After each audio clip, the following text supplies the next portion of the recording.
lorote pandam sumuluk amatangi jro pasarean menani wadana remu-remu kalingan ngangrangan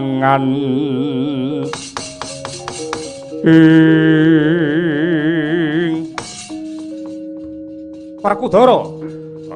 Ayo. Suaramu nek kaya wong gelo. Gagal mateni Ratu Kembar. Arep ndok awake to? Pecah ndase Du Kumba. Kumba apa? Kumba Karna. Sik to kowe iki senengane kaya ngono ora. Kuwi kena nggih conto, kena kanggo patuladan. Kadang sepuh lho kaya ngono kuwi.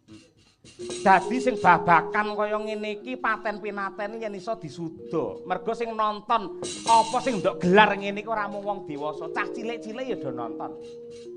Lak ya ngono Juna, inggih setuju Koko Prabu Larang.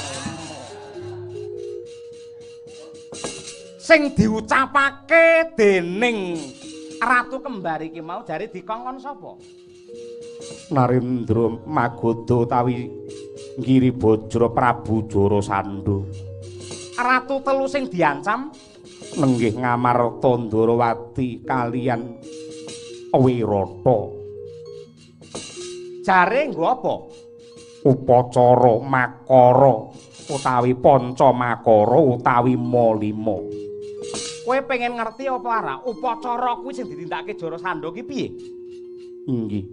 Tak jak dolan ning Magoda men weruh kaya apa ta wengise ratu kuwi mau.